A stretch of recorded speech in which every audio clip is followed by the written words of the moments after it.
రెండే 2 ముల్లంగితో ఈ పద్ధతిలో ఒకసారి ముల్లంగి చట్నీ ట్రై చేసి వేడి వేడి అన్నంలో నెయ్యి వేసుకొని అలాగే నంచుకోవడానికి వడియాలు లేకపోతే ఇలా ఉప్పు మిరపకాయలు కొంచెం ఆనియన్ తోటి ట్రై చేస్తే టేస్ట్ అయితే అద్భుతంగా ఉంటుంది.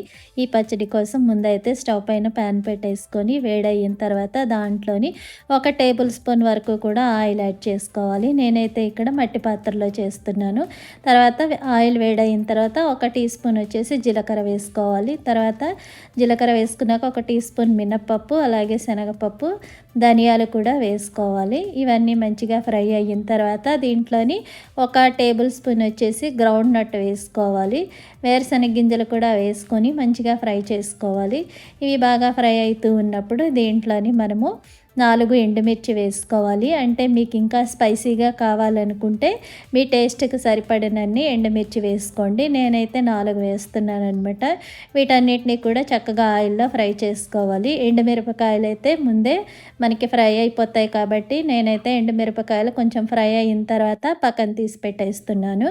ఈ ఎండుమిర్చి కూడా తీసేసిన తర్వాత మంచిగా ఇవన్నీ కూడా బాగా ఫ్రై అయిపోతాయి. ఫ్రై అయిన తర్వాత వీటన్నిటిని కూడా తీసి పక్కన పెట్టుకొని చల్లగా అయిన తర్వాత గ్రైండ్ చేసుకోవాలన్నమాట. తర్వాత వీటన్నిటిని కూడా పక్కన తీసి పెట్టుకున్న తర్వాత ఇదే ఆయిల్లోని మనము కొబ్బరి ముక్క చిన్న ముక్క అనమాట. నేనైతే చిన్న చిన్న ముక్కలుగా కట్ చేసుకొని అది వేస్తాను. చిన్న చిన్న ముక్కలుగా కట్ చేసుకున్న కొబ్బరి కూడా వేసుకొని దీన్ని కూడా ఆయిల్లోని మంచిగా ఫ్రై చేసుకోవాలి. ఈ కొబ్బరి ముక్కలు కూడా ఇలా ఫ్రై అవుతూ ఉన్నప్పుడు దీంట్లోని ఆనియన్ చిన్నది ఒకటి కట్ చేసుకొని వేసుకోవాలి. ఆనియన్ కూడా వేసుకున్న తర్వాత వెల్లుల్లి వేసుకోవాలి. వెల్లుల్లి కూడా వేసి వీటన్నిటిని కూడా చక్కగా ఇలాగా ఆయిల్లోనే ఫ్రై చేసేసుకోవాలి.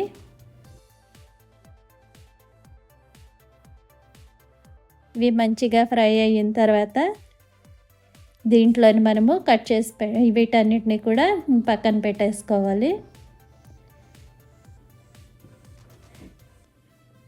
ఆనియన్స్ కూడా మంచిగా ఫ్రై అయిపోయాయి చూసారు కదా. ఇలా ఫ్రై అయిన తర్వాత వీటన్నిటిని పక్కన తీసి పెట్టుకుంటే అన్నీ కూడా చల్లగా అవుతాయి.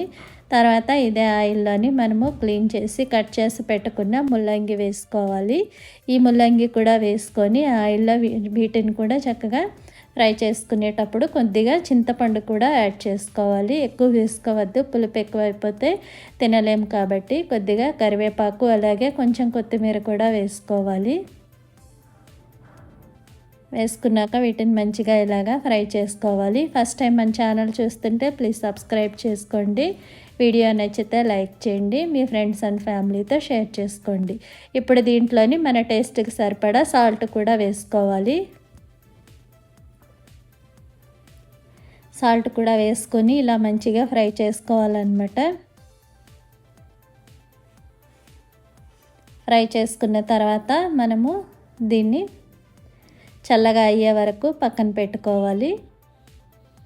చల్లగా అయిన తర్వాత గ్రైండ్ చేసి పెట్టుకున్న ఎండుమిర్చి అవి ఉంటుంది కదా, దాంట్లోని ఇవి కూడా యాడ్ చేసేసుకొని అన్నీ కూడా మళ్ళీ ఒకసారి గ్రైండ్ చేసుకుంటే మనకు చాలా సింపుల్గా చాలా ఈజీగా 2 ముల్లంగితోటి ఎంతో టేస్టీ అండ్ హెల్తీ చట్నీ అయితే రెడీ అయిపోతుంది. చూసారు కదా, మనకి టేస్టీ అండ్ హెల్తీ ముల్లంగి చట్నీ రెడీ అయిపోయింది. ఇప్పుడు తాలింపు పెట్టేసుకుందాము. దీంట్లోని మనము చల్లగా అవ్వడానికి పెట్టుకున్న ముల్లంగి కూడా యాడ్ చేసేసుకొని గ్రైండ్ చేసేసుకోవాలి. చూస్తుంటేనే నోరు ఊరిపోతుంది కదండి. ఇప్పుడైతే దీన్ని తాలింపు పెట్టేసుకుందాము. తాలింపు లేకుండా కూడా అలాగే కూడా తినచ్చు. మీకు కావాలంటే తాలింపు పెట్టుకోవచ్చు. ఇప్పుడైతే ప్యాన్లో ఆయిల్ యాడ్ చేసుకొని కొద్దిగా తాలింపు వేసేసుకోవాలి. తప్పకుండా మీరు కూడా ట్రై చేయండి. మీకు ఎలా అనిపించింది, మీకు ఎలా కుదిరింది అనేది కామెంట్స్లో షేర్ చేసుకోవడం అసలు మర్చిపోకండి.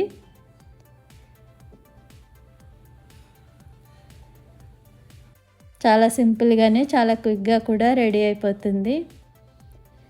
అన్నంలోకి అయితే టేస్ట్ అదిరిపోతుందండి. చపాతీలో కూడా చాలా బాగుంటుంది.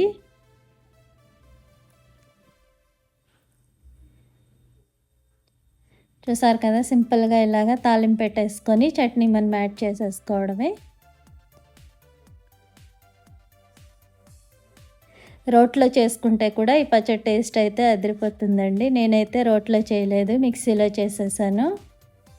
మీకు టైం ఉంటే కనుక మీరు రోట్లో అయితే చేసుకోండి పచ్చడి. రోలు మీ దగ్గర ఉంటే తప్పకుండా రోట్లో ట్రై చేయండి. ఇప్పుడు వేడి వేడి అన్నంలో కొద్దిగా ఆనియన్స్, తర్వాత వడియాలు లేకపోతే ఉప్పు మిరపకాయలు, కొద్దిగా నెయ్యి వేసుకొని తింటే టేస్ట్ అద్భుతంగా ఉంటుంది. Thank you for watching. Please subscribe చేసుకొని సపోర్ట్ చేయండి.